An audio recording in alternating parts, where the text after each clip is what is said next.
Road to Victory is the new PvP mode. There's no map to traverse, it's just a straight up boss fight, and you try to clear the boss faster than your opponent does. So some quick tips for success here. You want to make sure that your talents and your setup are aligned, so you'll have 4 categories that you're working with. You'll either focus on shuriken, weapons, ninjutsu, or healing. Personally, if you're trying to compete and get ranked, you're going to want to shy away from the healing build and lean more probably into shuriken or ninjutsu. Weapon builds can work, but they're a little harder to get going. Main thing is to focus on getting at least half of your cards into one of the 3 attack categories, and then make sure that your team and your relics are centralized around that category you're focusing on. Starting out, you'll want to pick out your talent, so you'll get 3 options. You can refresh if you want, otherwise you can just pick the one that you see makes the most sense. So you see I did a refresh, go for Shuriken Strength, get that plus 500. Keeping with the theme there, I'll go ahead and get the other Shuriken Strength card. And then last, I'll pick Dart Field, so I'm focusing on a Shuriken build here.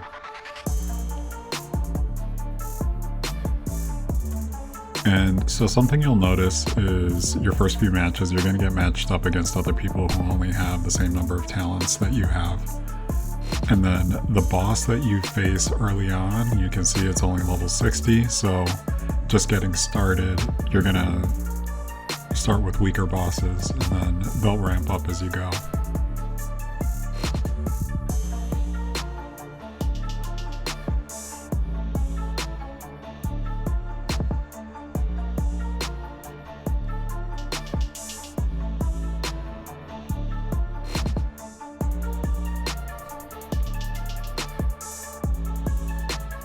Alright, so you can see I can pick one of the talents that my opponent had, so I'll go with the Jutsu Amber Power. Also make sure I collect my daily quests.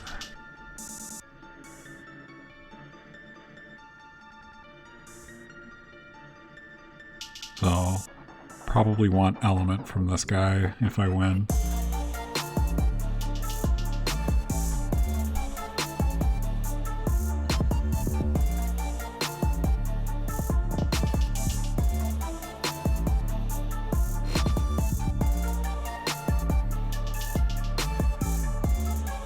So you can see here, the last guy was level 6, the last boss was 60, this one was 90. He didn't make it, so I'm assuming he didn't want his build, or maybe he had a hard time with the boss for some reason. I'll keep the ball moving forward.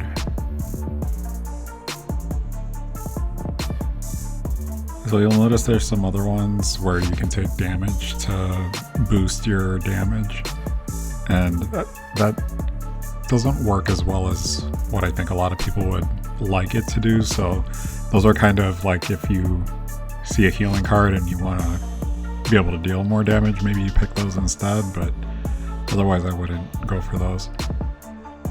Evil Spirit can be tricky because if you take any damage, you automatically reduce your damage output.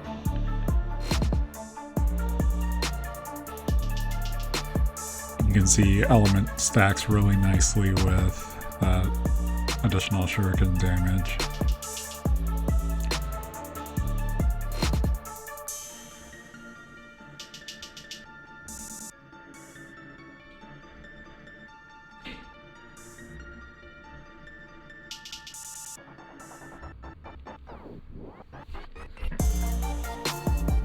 You can see that my opponent started off with a ninjutsu card, or talent, so that can make things a little tricky.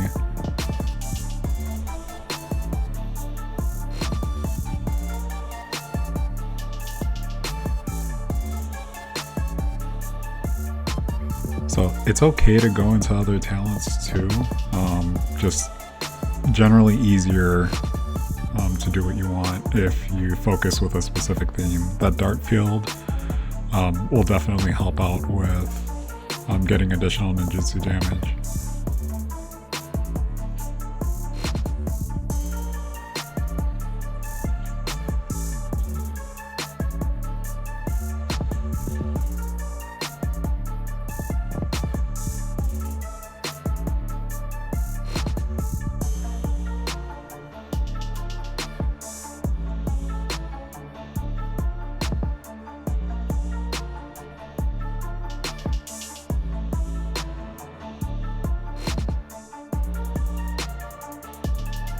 You can see there, you know, with Marvin, you can mess up your timing if you don't handle that properly.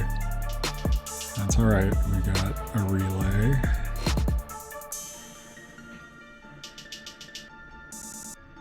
And that's the main thing. Just, you don't want to give up until it's completely done.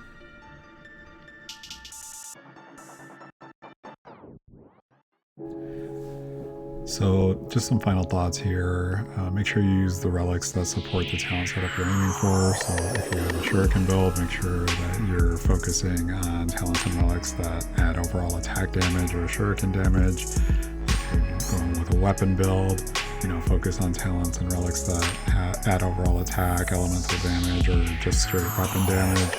And then similarly for ninjutsu builds, ninjutsu builds are a little different because you want to really focus on having your ninjutsu ready early and often. So a lot of folks tend to relay right after they get their first ninjutsu popped off. That way they can go ahead and jump into a second one. If you don't have that as an option, you want to make sure that your build is set up to help you get there quickly. You can mix and match, do what works best for you. There's a variety of ways to boost your damage. The most popular builds right now I'm seeing tend to centralize around shuriken damage. So really focusing on that plus 500 shuriken boost. You can get there other ways, but that's going to be the easiest way to have consistent damage without having to rely on your weapon or your ninjutsu. Alright, and that is it. Don't forget to comment and subscribe. Give it a like if you got all the way through this. And I will catch you on the flip side.